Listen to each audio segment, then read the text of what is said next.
नमस्कार साथियों, आपका फिर से हार्दिक स्वागत है हमारे YouTube channel IQ career point पर। तो हमने पिछले क्लास में पढ़ा था जो पश्चिमी मरुस्थलीय क्षेत्र है उसमें शुष्क रेतीले मैदान के बारे में। आज पढ़ेंगे जो अर्धशुष्क प्रदेश है उसके बारे में। जो पश्चिमी मरुस्थलीय प्रदेश है उसके दो भाग थे, एक था शुष्क रेतीला मैदान और दूसरा है हमारा अर्धशुष्क प्रदेश। अर्धशुष्क प्रदेश, तो आज हम पढ़ेंगे अर्धशुष्क प्रदेश के बारे में। तो अर्धशुष्क प्रदेश है, इसको चार भागों में विभाजित किया गया है। एक है घग्गर का मैदान,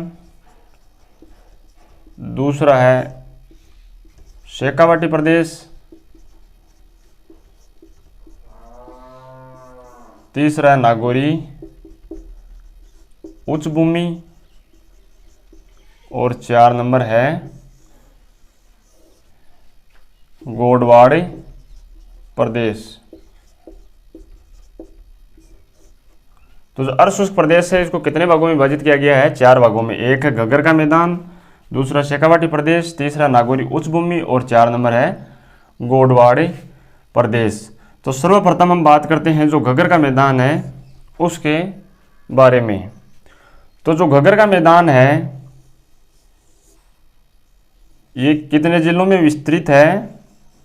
तो इसका विस्तार है घग्गर के मैदान का, इसका 2 जिलों में विस्तार है। एक है गंगानगर और दूसरा है हनुमानगढ़। तो घग्गर के मैदान का विस्तार कितने जिलों में है? 2 जिलों में है। अगर संयुग्म पूछ ले एग्जाम में कि घग्गर के मैदान का संयुग्म बताओ जिलों के अनुसार, तो कौन से आएंगे? गंगानगर और हनुमानगढ़। अब इसकी विशेषता की बात करें तो जो घग्गर मैदान है, घग्गर का मैदान, यहाँ से घग्गर नामक एक नदी गुजरती है। कहाँ से निकलती है नदी? तो ये निकलती है कालका हिमाचल प्रदेश की जो शिवालिक की पहाड़ियाँ हैं, शिवालिक की पहाड़ी, वहाँ से ये नदी निकलती है और राजस्थान में कहाँ पर प्रवेश करती है? ये टिब्बी नामक स्थान से, हनुमानगढ़ जिले के टिब्बी नामक स्थान से राजस्थान में ये प्रवेश करती है और आगे गंगानगर तक बहती है। और कभी कभी बरसात अधिक होने के कारण इसका जो पानी है वो पाकिस्तान के जो फोर्ट अब्बास है वहाँ पर भी चला जाता है। यानी एग्जाम में ये क्वेश्चन भी कई बार पूछा गया है कि घग्गर नदी में बरसात अधिक होने के कारण इसका पानी कहाँ तक चला जाता है? तो वो चला जाता है फोर्ट अब्बास से पाकिस्तान तक, और सामान्यतया ये गंगानगर जिले तक ही बहती है। जो घग्गर नदी है इसके द्वारा जो निर्मित मैदान है वो क्या कहलाता है? तो वो कहलाता है पाठ। घग्गर नदी द्वारा निर्मित मैदान क्या कहलाता है? पाठ कहलाता है।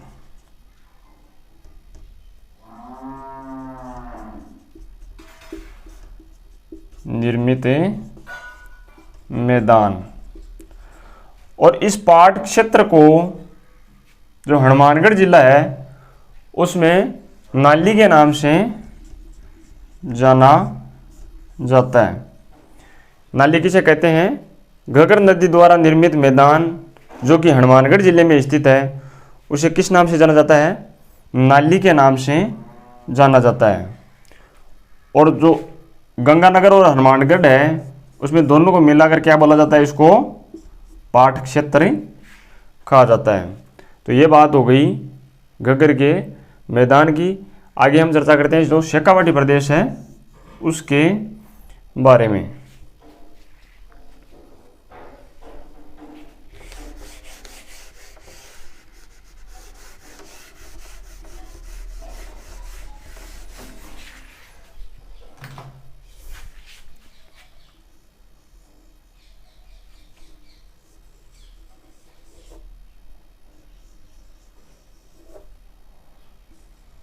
तो ये तो था हमारा शुष्क रेतीला मैदान और ये था हमारा अर्धशुष्क प्रदेश।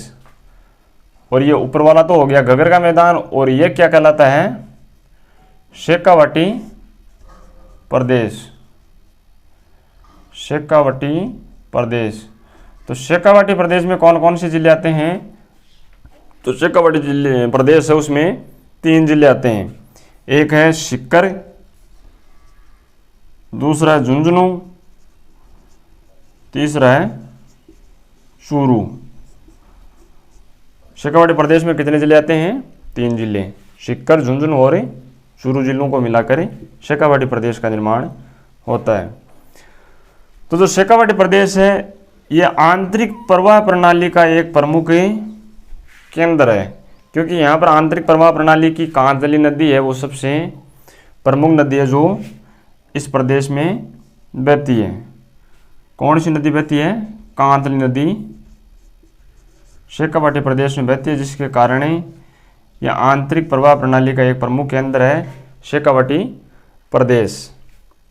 अब हम चर्चा करें कि जो शेखावाटी प्रदेश है इसका नाम शेखावाटी प्रदेश कैसे पड़ा। तो यहाँ पर सर्वप्रथम है जो शेखा सामंत थे, शेखा सामंत, उनका इस क्षेत्र पर विशेषाधिकार होने के कारण इस क्षेत्र का नाम क्या पड़ा, शेखावाटी प्रदेश नाम पड़ा।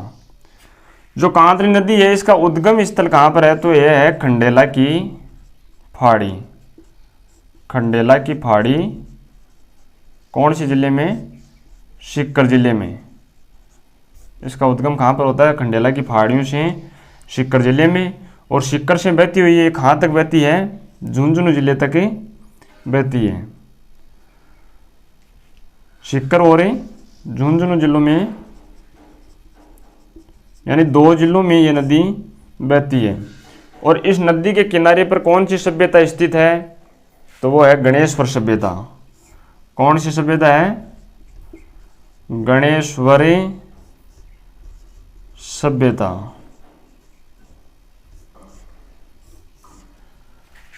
तो जो गणेश्वर सभ्यता है यहां पर हमें क्या प्राप्त हुए हैं, ताम्र प्राप्त हुए हैं। सर्वप्रथम ताम्र कहां पर प्राप्त हुए, गणेश्वरी सभ्यता में।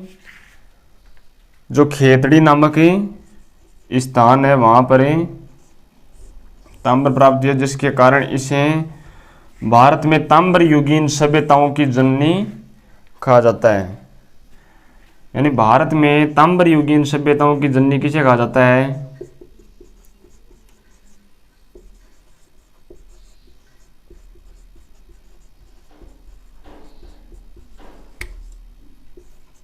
तो वो है गणेश्वरी सभ्यता। जो गणेश्वर सभ्यता है इसको भारत में ताम्र युगीन सभ्यताओं की जननी कहा जाता है। और जो कांतली नदी बहती है इस क्षेत्र को किस नाम से जाना जाता है, तोरावाटी क्षेत्र के नाम से जाना जाता है। जो कांतली नदी बहती है इसका जो क्षेत्र है इसको तोरावाटी क्षेत्र के नाम से जाना जाता है। और ये जो नदी बहती है यहाँ पर कौन सी बोली बोली जाती है, तो वो है तोरावाटी बोली। तो राजस्थान में तोरावाटी बोली का विस्तार कहाँ पर है, तो जहाँ से कांतली नदी गुजरती है वहाँ पर तोरावाटी बोली बोली जाती है। तो कौन कौन से जिलों में बोली जाती है, सीकर और झुंझुनू जिलों में जहाँ से कांतली नदी गुजरती है उसके जो आसपास का क्षेत्र है वहाँ पर तोरावाटी बोली बोली जाती है। तो जो शेखावाटी प्रदेश है इसका नाम शेखावाटी प्रदेश किस पर पड़ा, जो शेखा सामंत थे सर्वप्रथम उनका यहाँ के क्षेत्र पर विशेषाधिकार होने के कारण इस क्षेत्र का नाम पड़ा शेखावाटी प्रदेश। कितने जिलों, कौन कौन से जिले हैं इसमें, सीकर, झुंझुनू और चूरू। और यहाँ पर नदी कौन सी बहती है, तो वह है कांतली नदी। उद्गम स्थल खंडेला की पहाड़ी सीकर से। और कौन कौन से जिलों में बहती है, सीकर और झुंझुनू जिलों में बहती है।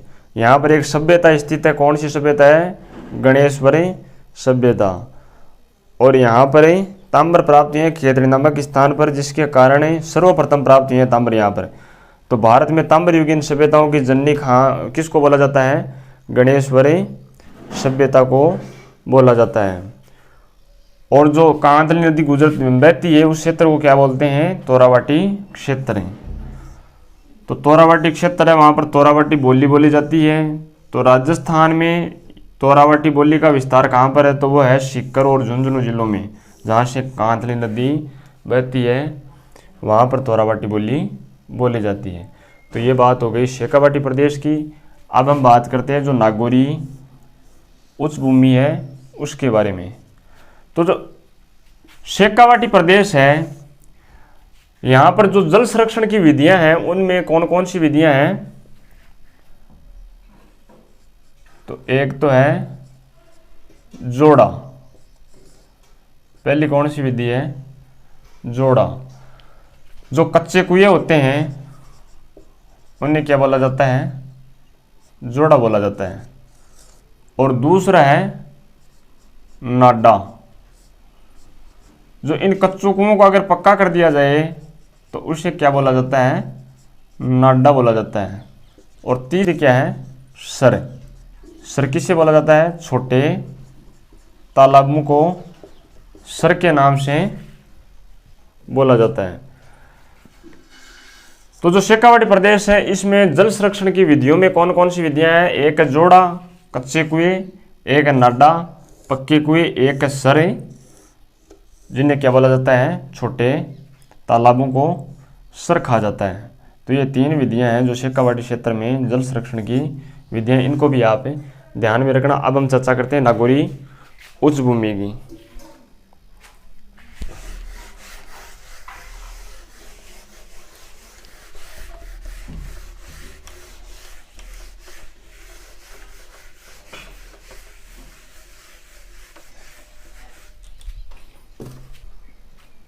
आगे हमारी नागौरी उच्च भूमि। तो जो नागौरी उच्च भूमि है वो है अरावली से पृथक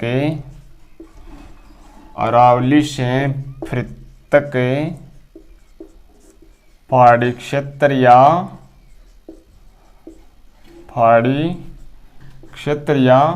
उच्च भाग को किस नाम से जाना जाता है?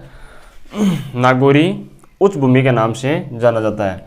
नागौरी उच्च भूमि किसे कहते हैं? अरावली से पृथक पहाड़ी क्षेत्र या उच्च भाग को नागौरी उच्च भूमि के नाम से जाना जाता है। और जो नागौरी उच्च भूमि है उसको तीन श्रेणी में विभाजित किया गया है। एक है मकराना श्रेणी, दूसरी है मांगलोद श्रेणी,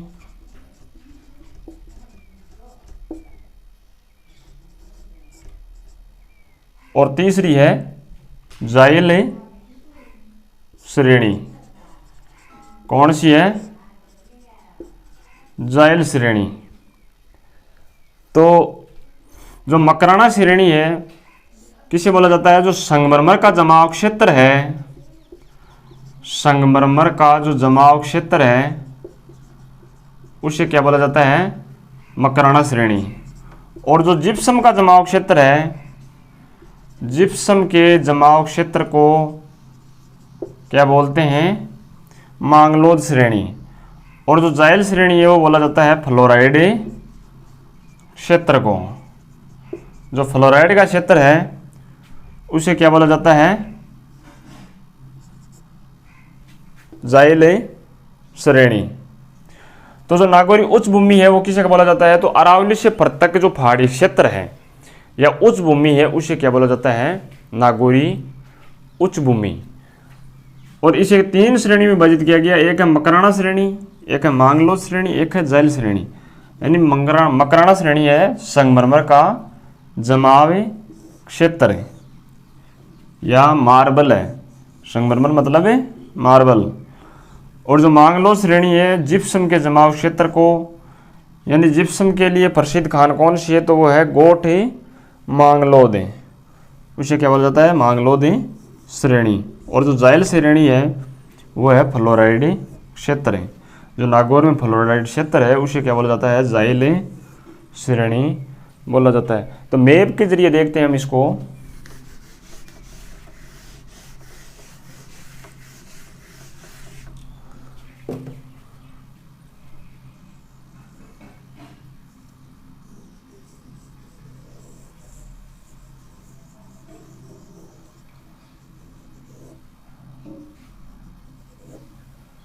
तो ये तो हमारा घग्गर का मैदान हो गया, ये हो गया जो शेखावटी प्रदेश है, और ये है नागौरी उच्च भूमि। नागौरी उच्च भूमि। तो यहां पर नागौरी उच्च भूमि है, जो ये क्षेत्र है ये कहलाता है यहां पर मकराना श्रेणी।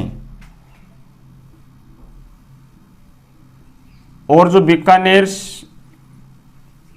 के पास का क्षेत्र है वो कहलाता है मांगलोद श्रेणी।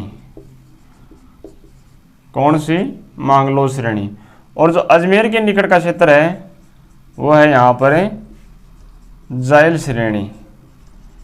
जायल श्रेणी। तो जो मकराना श्रेणी है किसे बोला जाता है? संगमरमर के जमाव क्षेत्र को। जो संगमरमर है उसका जमाव क्षेत्र वो क्या कहलाता है? मकराना श्रेणी। और जो मांगलोद श्रेणी है वह जिप्सम का जमाव क्षेत्र है। और जो जायल श्रेणी है वो फ्लोराइड जलयुक्त के क्षेत्र को क्या बोला जाता है? जायल श्रेणी। तो यहां पर एक शब्द आता है हार्डपन। क्या शब्द है? हार्डपन। हार्डपन किसे बोला जाता है? तो हार्डपन बोला जाता है नागौर से बीकानेर के मध्य, नागौर से बीकानेर के मध्य जिप्सम जमाव क्षेत्र को क्या बोला जाता है? हार्डपन के नाम से जाना जाता है। और एक आता है हमारा कुब्बड़ पट्टी, बांका पट्टी या होच बेल्ट। तो कुब्बड़ पट्टी, बांका पट्टी या होच बेल्ट किसे कहा जाता है? तो यह है नागौर से जो अजमेर के मध्य, अजमेर के मध्य जो जलपट्टी है फ्लोराइड युक्त क्षेत्र में, नागौर से अजमेर के मध्य जो जलपट्टी है उसे किस नाम से जाना जाता है? कुब्बड़ पट्टी, बांका पट्टी या होच बेल्ट के नाम से जाना जाता है। कुब्बड़ पट्टी क्यों कहा जाता है? क्योंकि यहाँ पर फ्लोराइड युक्त जल होने के कारण यहाँ के लोग हैं वहाँ उनके कुबड़े निकल आती हैं, तो इस कारण इसे कुब्बड़ पट्टी, बांका पट्टी या होच बेल्ट के नाम से जाना जाता है। तो ये हो गई हमारी नागौरी उच्च भूमि। नागौरी उच्च भूमि किसे बोलते हैं? अरावली से पृथक पहाड़ी क्षेत्र या उच्च भाग को। जो अरावली से पृथक पहाड़ी क्षेत्र है या उच्च भाग है उसे क्या बोला जाता है? नागौरी उच्च भूमि। इसको 3 श्रेणी में विभाजित किया गया है। एक है मकराना श्रेणी, जो संगमरमर का जमाव क्षेत्र है नागौर में उसे मकराना श्रेणी। एक है मांगलोद श्रेणी, जो जिप्सम का जमाव क्षेत्र है नागौर से बीकानेर के मध्य उसे क्या बोला जाता है? मांगलोद श्रेणी। और एक है जायल श्रेणी, जो फ्लोराइड जलयुक्त क्षेत्र है उसे क्या बोला जाता है? जायल श्रेणी। और एक इसमें शब्द आता है हार्डपन, यानी नागौर से बीकानेर के मध्य जो जिप्सम जमाव क्षेत्र है उसे क्या बोला जाता है? हार्डपन। एक है कुब्बड़ पट्टी, बांका पट्टी या होच बेल्ट, यानी नागौर से अजमेर के मध्य जो जलपट्टी है फ्लोराइड क्षेत्र में उसे कुब्बड़ पट्टी, बांका पट्टी या होच बेल्ट के नाम से जाना जाता है। तो ये हो गई हमारी नागौरी उच्च भूमि। आगे हम चर्चा करते हैं गोडवाड़ क्षेत्र की।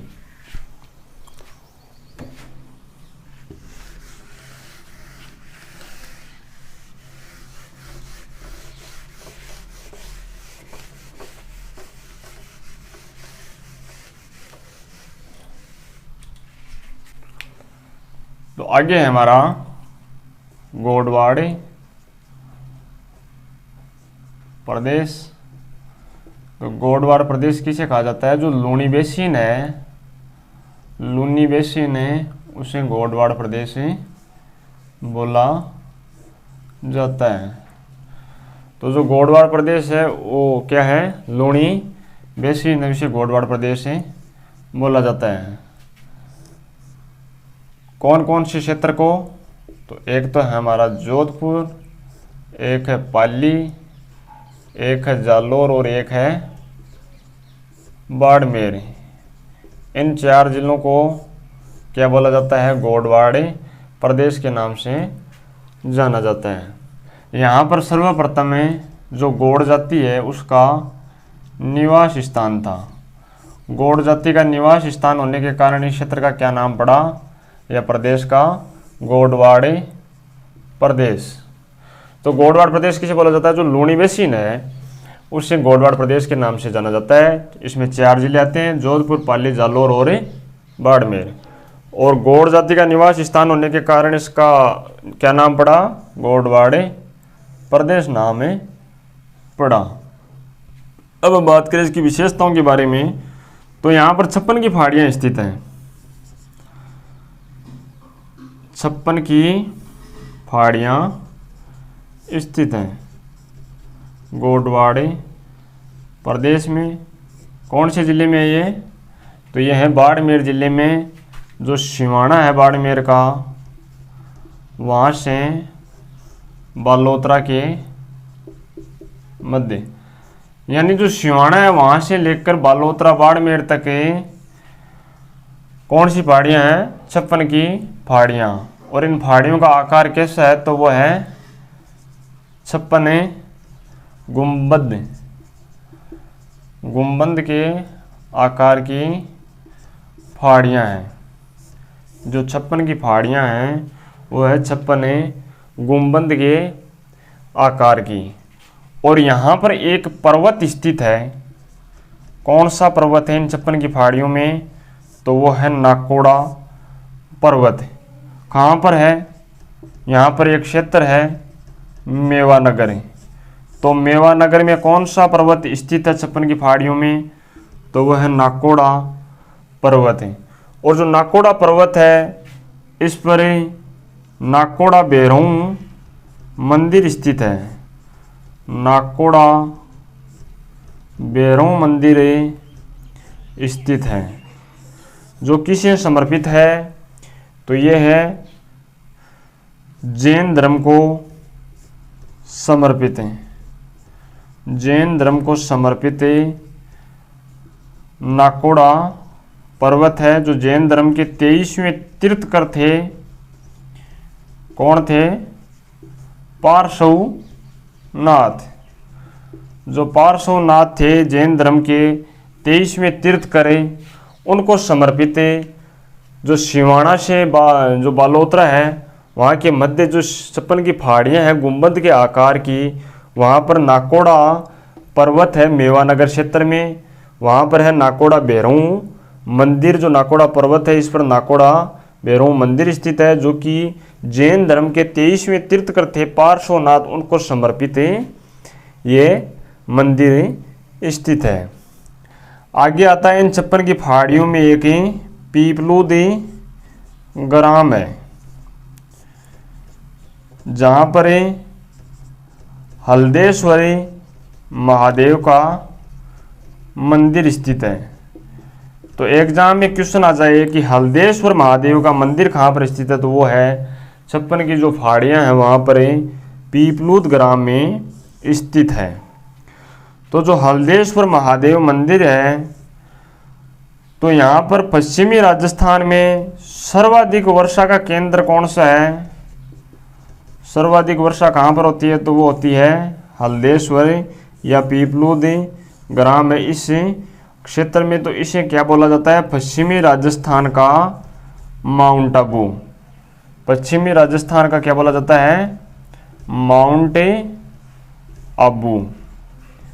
तो अगर एग्जाम में क्वेश्चन आ जाए कि पश्चिमी राजस्थान का माउंट आबू किसे बोला जाता है, तो वो बोला जाता है पीपलूद या हल्देश्वरी महादेव।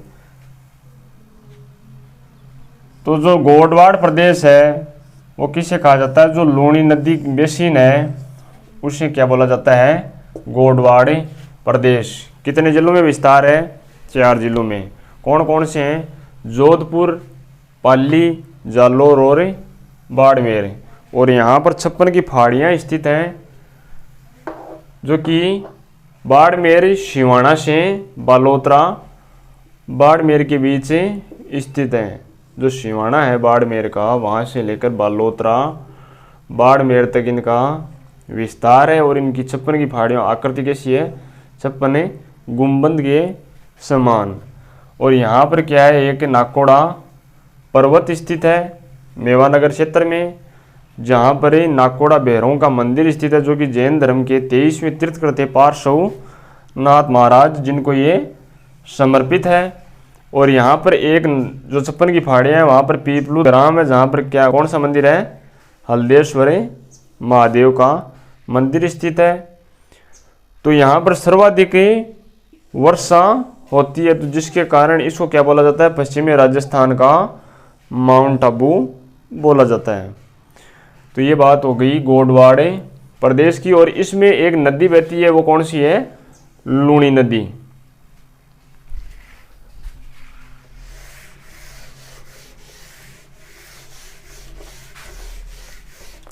कौन सी नदी बहती है? लूणी नदी बहती है।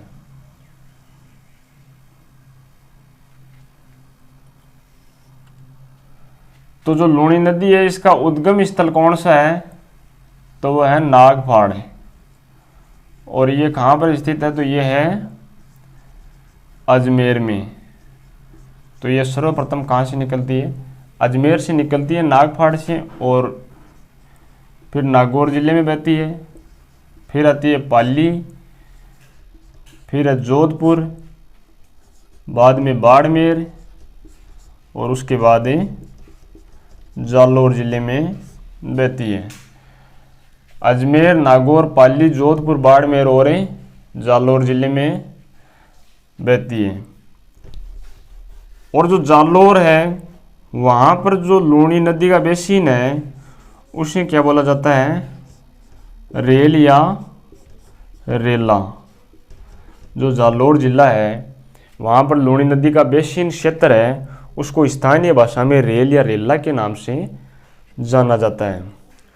और यहाँ पर एक शब्द और आता है, वो है नेड़ा या नेस्टा।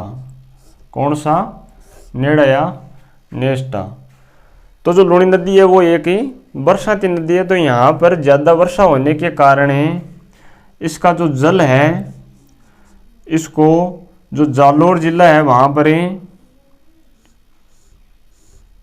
मतलब खेतों में इसका जल नदी से नालों के द्वारा लाया जाता है। यानी ज़्यादा वर्षा होने के कारण यहाँ पर जल की मात्रा अधिक हो जाती है, तो इस जल को खेतों में उतारा जाता है नालों के माध्यम से। तो इस माध्यम को क्या बोला जाता है? इसे बोला जाता है नेड़ा या नेस्टा। नेड़ा या नेस्टा बोला जाता है। जो जालौर जिले में नालों के माध्यम से इस नदी के जल को खेतों में उतारा जाता है, तो इसे क्या बोला जाता है? इस माध्यम को नेड़ा या नेस्टा, जो कि क्या हो गई?